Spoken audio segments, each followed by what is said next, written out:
Si les femmes s'arrêtaient de travailler pendant une journée entière, est-ce que le monde pourrait encore tourner normalement ? La réponse est un non catégorique selon le mouvement World with Women. Le monde avec les femmes, un mouvement lancé fin mars à l'occasion du salon Change Now à Paris. Son objectif, faire de la mixité un levier d'action internationale. On parle de ce mouvement World with Women et de ses ambitions sur Euradio avec notre invitée. Bonjour Marie-Éloi. Bonjour Florent. Vous êtes entrepreneuse, autrice et conférencière et vous êtes notamment la présidente de Femmes des Territoires, le plus grand réseau d'entraide pour entrepreneuses en France et donc membre du collectif qui impulse ce mouvement World with Women. Alors la source d'inspiration de ce mouvement que vous avez donc lancé avec d'autres, c'est l'Islande. Pourquoi ce pays qui se trouve finalement pas très loin de l'Europe a inspiré la création de World with Women ? En fait, c'est une histoire extraordinaire. C'était en 1975. L'Islande n'était pas du tout un pays égalitaire. Il y avait 5% de femmes députées et les femmes gagnaient 60% de la rémunération des hommes. Et un jour, les femmes ont dit stop. 90% des Islandaises sont descendues dans la rue et ont tout arrêté au niveau professionnel et personnel. Donc plus rien ne fonctionnait, il y avait même plus de téléphone parce qu'il y avait plus de standardistes à l'époque. Le pays était complètement bloqué, les enfants ont mangé des bonbons et des saucisses toute la journée. Bref, ça a été radical parce que quelques mois plus tard, une première loi en faveur de l'égalité a été votée, puis 5 ans plus tard a été élue la première femme chef d'État au monde. Et depuis cette journée, l'Islande est le pays le plus égalitaire au monde. Il a suffi d'une journée pour tout changer. Et donc vous proposez que toutes les femmes arrêtent leurs activités professionnelles comme privées le 13 octobre, on va y revenir, mais est-ce que vous avez d'autres sources d'inspiration en Europe, dans le monde, par rapport à World with Women ? Oui, en fait, on s'est rendu compte qu'à chaque fois que les femmes s'unissent, et s'arrête, le monde entier s'arrête. C'est-à-dire quand les hommes s'arrêtent, évidemment c'est casse-pied, mais ça ressemble plus à un jour férié. Quand ce sont les femmes, comme elles sont en charge du care, donc du soin de tout ce qui est bébé, enfants, malades, personnes âgées, alimentation, eau potable, elles le sont encore aujourd'hui en charge massivement. Et ça, c'est incompressible, on est obligé de s'en occuper. Et le monde entier est complètement bloqué. Et donc, il y a eu d'autres moments comme ça. Par exemple, en Espagne, en 2018, on a eu 5 millions d'Espagnols dans la rue. Et là aussi, ça a changé énormément de choses. Depuis, l'Espagne s'est radicalement transformée sur les sujets de violence contre les femmes, sur également le congé deuxième parent. Parce qu'aujourd'hui, en Espagne, depuis 2021, on a un congé deuxième parent pour les pères comme pour les mères, rémunéré à 100%. Donc ça change tout, de 16 semaines. Donc en fait, à chaque fois, en Amérique du Sud aussi, on a eu des mouvements comme ça. À chaque fois que les femmes se sont unies et on dit stop, maintenant il faut la mixité, parce que c'est pas le pouvoir sur les hommes, c'est pas contre les hommes, je préfère préciser, parce que voilà, c'est vraiment ensemble qu'il y ait autant de femmes et d'hommes dans les sphères de pouvoir, de décision, mais aussi partout en fait, que ça soit la mixité à l'image de la vie. C'est ça qui est souhaité par le mouvement, et à chaque fois que les femmes se sont unies, ça a marché. Et pourquoi avoir choisi ce mode d'action-là, cette grève féministe, si j'extrapole un petit peu? Donc je le rappelle, le 13 octobre, vous proposez que les femmes arrêtent de travailler à la fois dans la sphère professionnelle, mais aussi dans la sphère privée. Oui, alors on l'appelle pas comme ça, on appelle ça un mouvement de mobilisation joyeuse et pacifique et positive. Une grève, ça peut être joyeux aussi. Oui, mais ça va être plus clivant et nous, ce qu'on veut, c'est fédérer le plus grand nombre parce que ce qui nous importe, c'est qu'on soit nombreuses et nombreux à agir, soutenus par les hommes engagés, évidemment, qui vont prendre le relais auprès des enfants, des familles monoparentales, etc. Ce qui compte, c'est qu'on soit nombreuses et nombreux à agir parce que avec tout le flot de mauvaises nouvelles qui nous arrivent en permanence, on a un sentiment d'impuissance qui peut être très fort. Les crises sont multiples partout. Je n'ai pas besoin de les décrire, géopolitique, environnementale, économique, on sait, c'est vraiment partout. Et on a ce sentiment qu'on ne peut pas agir. Et avec un tel mouvement, en fait, finalement, chacun et chacune peut agir, peut contribuer. D'abord, en signant un manifeste sur notre site, qui est worldwithwomen.com.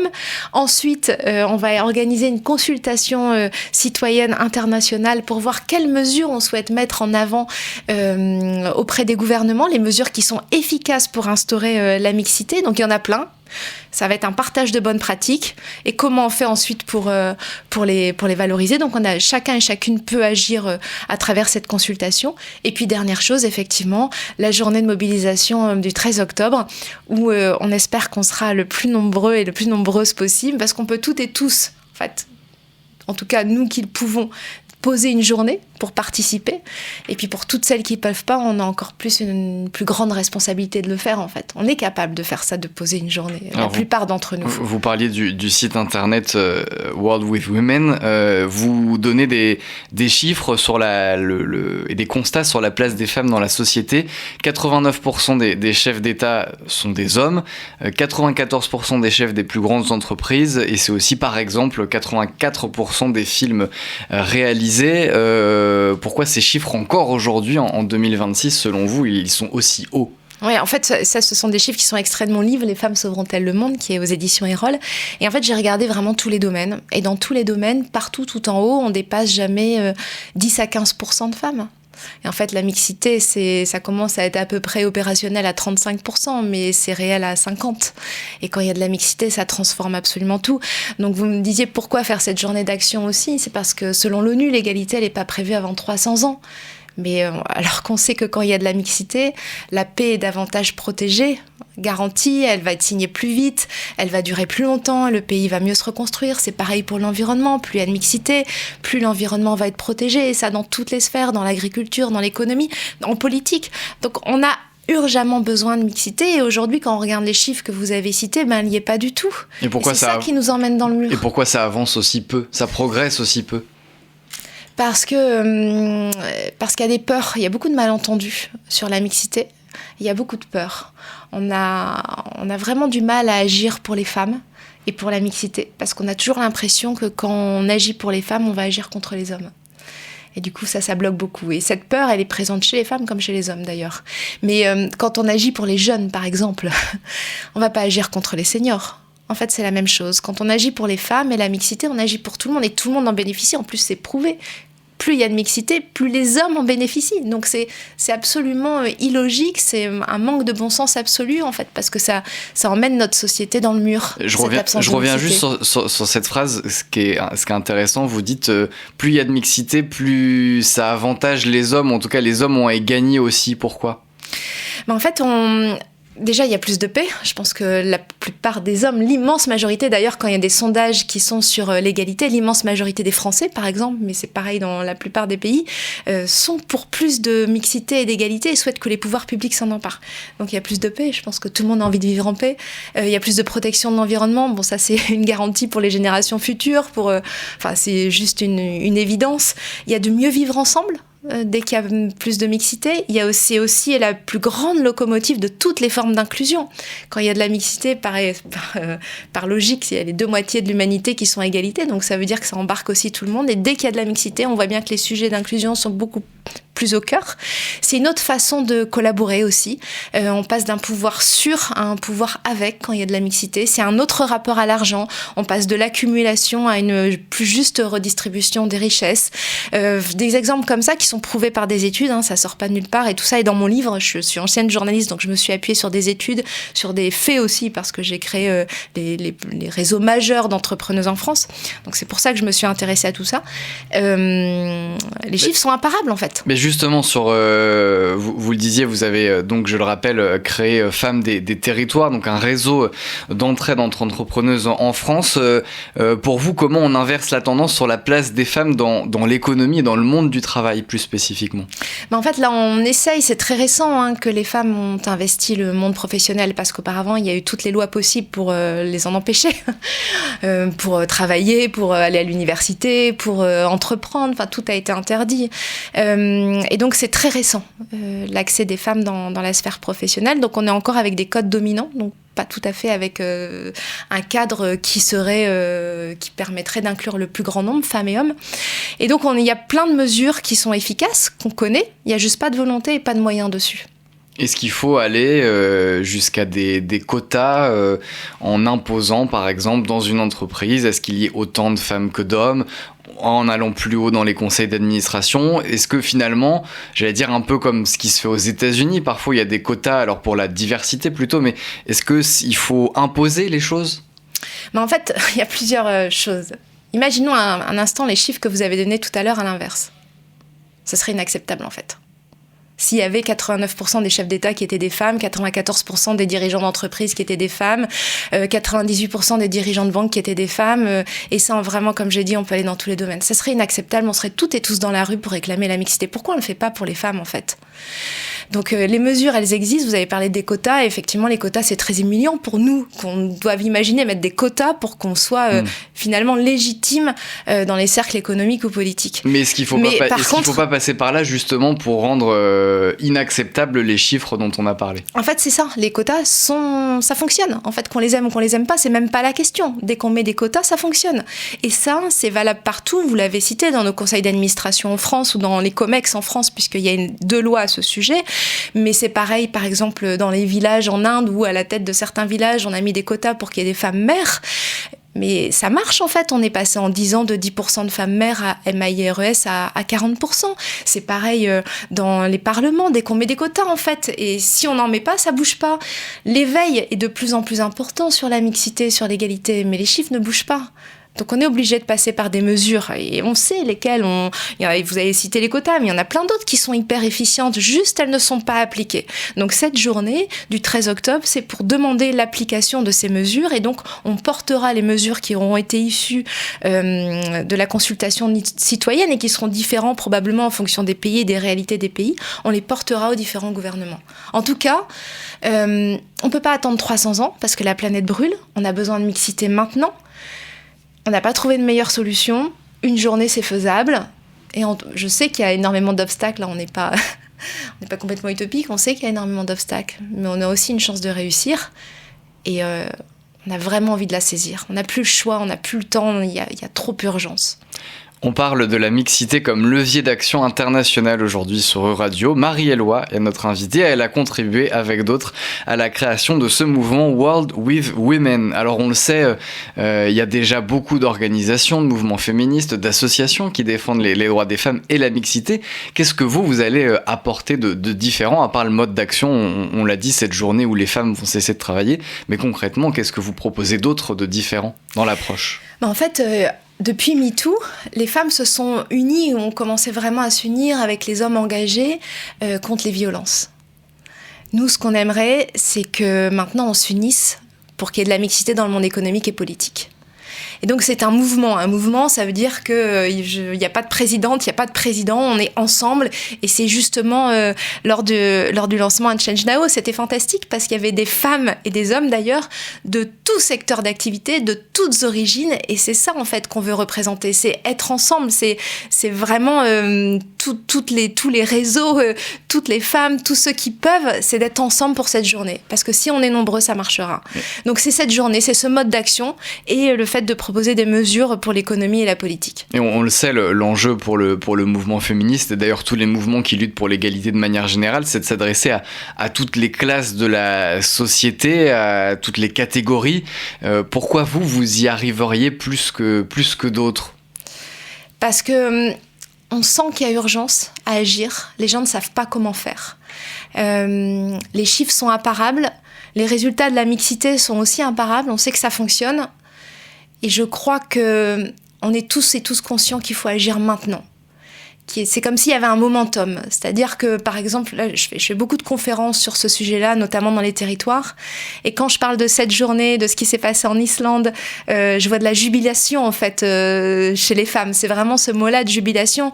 On sent qu'on a la capacité d'agir. On sent qu'on a la capacité d'agir pour un autre futur, qu'on n'est pas obligé d'accepter le futur dystopique tel qu'il est là. Et que cette journée va vraiment changer les choses. Parce que souvent, je leur dis, imaginez à quoi ressemblerait cette journée si un grand nombre de femmes s'arrêtaient. Et les gens me répondent, en fait, ce serait le chaos, ce serait la fin du monde. Et moi, je leur dis, non, ce serait la fin de ce monde parce qu'on réclamerait ces mesures. On n'a pas besoin, en plus, d'embarquer la planète entière pour y arriver. On n'a pas besoin d'avoir 100% ni 90% des personnes comme en Islande. On le sait, selon Erika Chenoweth, qui est professeure à Harvard et qui a étudié tous les changements politiques, on le sait. Il faut 3,5% de la population mobilisée de façon pacifique dans la rue pour renverser un système. 3,5%, ça fait 115 millions de personnes actives. C'est pas énorme. énorme. 115 millions, c'est 3 fois moins que le compte de Kim Kardashian sur Instagram ou 4 fois moins que celui de Lionel Messi. On est capable d'y arriver. En fait, c'est comme si on avait une porte de sortie, comme s'il y avait un momentum. On n'en peut plus, on voit que ça brûle de partout. On est capable d'être ensemble une journée pour dire stop, ça suffit. Aujourd'hui, il faut la mixité. Mais on sait que pour certaines personnes, ça peut être compliqué d'agir parce qu'il y a le contexte qui joue, la pauvreté notamment, le contexte familial. Comment inclure tout le monde dans ce mouvement-là ? En tout cas, 3,5%. Une majorité de personnes. 3,5%. Et justement, quand on en a la possibilité, c'est-à-dire que nous, ici en France, quand on parle de ce sujet, on risque pas notre vie. Donc on a encore plus de responsabilités. Moi, je suis consciente d'être blanche, j'ai encore plus de responsabilités qu'une personne, par exemple, noire, qui subit encore plus ces discriminations que moi. Donc, en tout cas, moi, je prends ma part. Après, peut-être qu'on sera que 12 dans la rue, mais au moins, on aura essayé. Je pourrais me regarder dans la glace pour les générations futures, pour mes enfants. Moi, je peux pas accepter ce qui se passe là. Parce qu'entre guillemets, de l'autre côté, on voit partout dans le monde, et notamment en Europe, des retours en arrière sur les droits des femmes, notamment sur la question de l'avortement. Comment vous expliquez qu'il y a un tel retour en arrière, ce qu'on appelle un peu communément le backlash ? Oui, c'est un vrai retour en arrière qui est partout. L'ONU disait il n'y a pas longtemps que c'est 1 pays sur 4 qui a reculé en 2024 sur les droits des femmes. Reculé, c'est même pas stagné, mais ça se voit aussi en France. Notamment sur l'avortement, évidemment, vous l'avez dit, dans certains pays européens, aux États-Unis, on le voit de façon très claire. Mais au niveau économique aussi, déjà, il y avait très peu d'argent sur ce sujet-là. C'est-à-dire, c'est la seule transformation qu'on espère faire à la force du bénévolat. L'IA, il y a énormément d'argent, par exemple. C'est une révolution technologique, mais on met les moyens dessus. Sur aller vers la mixité, il n'y a pas d'argent dessus, il n'y a pas de flux financier dessus. Donc les organisations qui sont en charge de la mixité des femmes, etc., sont toutes en danger aujourd'hui, en France aussi, parce qu'il n'y a pas de flux financier. Donc oui, il y a un énorme recul, et c'est pour ça qu'il faut agir maintenant, parce qu'on sait que plus les crises vont s'aggraver, plus les droits des femmes vont reculer. On l'a vu et on le voit particulièrement en ce moment. Plus les droits des femmes vont reculer, plus la mixité va reculer. Et si la mixité recule, c'est nous toutes et tous qui sommes pénalisés. Parce que je le rappelle encore une fois, mais la mixité, c'est la garantie pour la paix, c'est pour la protection de l'environnement, pour le mieux vivre ensemble. Est-ce que c'est pas tout ce dont on a besoin en tant qu'être vivant ? Est-ce qu'à l'inverse, Marie-Éloi, il y a des évolutions qui vous rendent positive sur l'avenir ? Mais je suis hyper optimiste, parce que l'optimisme, c'est le plus grand moteur de transformation des sociétés depuis toujours. Cette journée me rend très joyeuse, me permet de ne pas me sentir impuissante, de me dire et si ça marchait ? Et peut-être qu'il faudra plusieurs éditions. Mais au moins, on aura fait notre part. Et être dans l'action, c'est ce qui rend joyeux aussi. Mais est-ce que vous voyez des évolutions, y compris législatives, dans certains pays, des initiatives qui vous font dire ah oui, il peut y avoir un mouvement positif tel que celui que vous appelez de vos voeux ? L'Espagne est extraordinaire. L'Espagne est en transformation depuis 2018 sur ce sujet-là. Sur les violences faites aux femmes, elles ont fait un bond en avant. Sur l'égalité salariale aussi. Enfin, il faut que la France adopte d'une certaine manière le modèle espagnol sur ces questions-là ? Il faut qu'il y ait de la volonté déjà, de la volonté et des moyens financiers. Si on n'a pas, il n'y en a pas. Ça fait 2 fois que l'égalité en France, l'égalité femmes-hommes est la grande cause du quinquennat, mais il n'y a pas d'argent dessus, donc on fait tous avec des bouts de ficelle. Ça ne peut pas fonctionner. D'ailleurs, vous, World with Women, comment vous êtes financé pour organiser, entre guillemets, cette journée ? Alors, on vient d'être lancé, c'est encore un bébé. Donc, c'est un appel aux dons. On a mis une cagnotte en ligne. Évidemment, on appelle au mécénat, notamment de celles et ceux qui ont les moyens et la possibilité de soutenir un mouvement comme celui-ci. Pour l'instant, en quelques semaines, on a réuni 60 bénévoles. Tout le monde s'est mis en marche pour faire fonctionner le mouvement. Donc, il y en a qui ont dit on va faire la charte graphique, une autre on va faire le site internet. Enfin, tout le monde s'est mis en marche ensemble. Donc, c'est juste le début. On a commencé à avoir des contacts dans plein de pays. On est en contact avec les Islandaises qui ont initié le mouvement, avec le Québec, avec le Mexique, avec le Nigeria, avec l'Inde. Donc ça commence à venir. Maintenant, il faut qu'on se structure. On est au tout début et pour y arriver, effectivement, il faut des fonds. Donc chacun fait sa part. Nous, on fait notre part en initiant, en impulsant le mouvement. Celles qui ont envie d'être ambassadrices dans leur ville, de porter le mouvement, celles qui ont les moyens, qui peuvent mettre un peu de sous. Enfin, celles et ceux, franchement, chacun fait sa part. L'idée, c'est que le mouvement se décline au niveau local, c'est un peu l'objectif ? Oui, c'est ça, qu'il y a un essaimage international et au niveau local. Et pour terminer, dans une tribune dans Les Échos parue il y a quelques semaines, Marie-Éloi, vous demandiez une réconciliation entre les femmes et les hommes. On l'a dit, il y a ces chiffres sur le fait qu'aujourd'hui le pouvoir est majoritairement détenu par les hommes, pouvoir politique, très pouvoir économique, que les violences faites aux femmes sont commises majoritairement par des hommes. Alors comment on procède pour mettre en œuvre cette réconciliation ? J'ai écrit cette chronique parce qu'on voit une polarisation très forte dans les jeunes générations et souvent on me dit « Ah, mais les jeunes générations vont tout changer ». Bon, déjà, ça fait beaucoup à peser sur leurs épaules parce qu'elles ont le réchauffement climatique, la biodiversité, la guerre, enfin tout ça à transformer. Et en plus, elles sont pas au pouvoir. Donc, c'est nous, les personnes actives, qui avons encore plus cette responsabilité d'agir aujourd'hui. Et je vois chez les jeunes générations cette polarisation qui est évidemment formalisée par des études où on voit les jeunes femmes qui sont de plus en plus féministes et averties sur ces sujets-là et les jeunes hommes qui vont devenir de plus en plus conservateurs. Même si l'immense majorité n'est pas dans ces polarisations. Avec le développement du masculinisme chez les jeunes, notamment sur les réseaux sociaux. Chez les jeunes, mais qui reste une minorité inquiétante, mais l'immense majorité n'a pas envie de ça. Et en fait, quand je fais mes conférences sur la mixité, j'ai une jeune femme qui est venue me voir juste avant la chronique, qui était en pleurs et qui m'a dit « Mais en fait, j'aurais tellement aimé entendre ça avant, qu'il y avait la voix de la mixité. Je pensais qu'on devait soit subir, soit fuir les hommes et pas être ensemble. » Et cette voix de la mixité, c'est juste la voix du bon sens, c'est de la vie, et c'est ce dont on a besoin. Et quand on sensibilise femmes et hommes sur à quoi sert la mixité, qu'est-ce que ça apporte, et qu'est-ce que ça transforme, et comment on fait pour y arriver, parce que les moyens d'action, encore une fois, on sait lesquels, et le plus rapide, pour moi le plus radical, c'est celui qui a fonctionné en Islande à petite échelle, on est capable de le dupliquer à plus grande échelle. Quand on explique tout ça, les gens disent « Mais oui, c'est ça dont on a envie ». C'est pas de ces polarisations ça n'a aucun sens et c'est délétère et surtout catastrophique pour chacun, chacune et l'humanité en fait. En tout cas, vous nous donnez rendez-vous le 13 octobre, ou plutôt vous donnez rendez-vous à toutes les femmes de France, d'Europe et du monde pour arrêter leurs activités professionnelles comme privées. Donc le 13 octobre, je le rappelle, c'est l'ambition de ce mouvement World with Women que vous avez contribué avec d'autres à lancer. Marie-Éloi, merci beaucoup d'avoir été avec nous sur Radio aujourd'hui.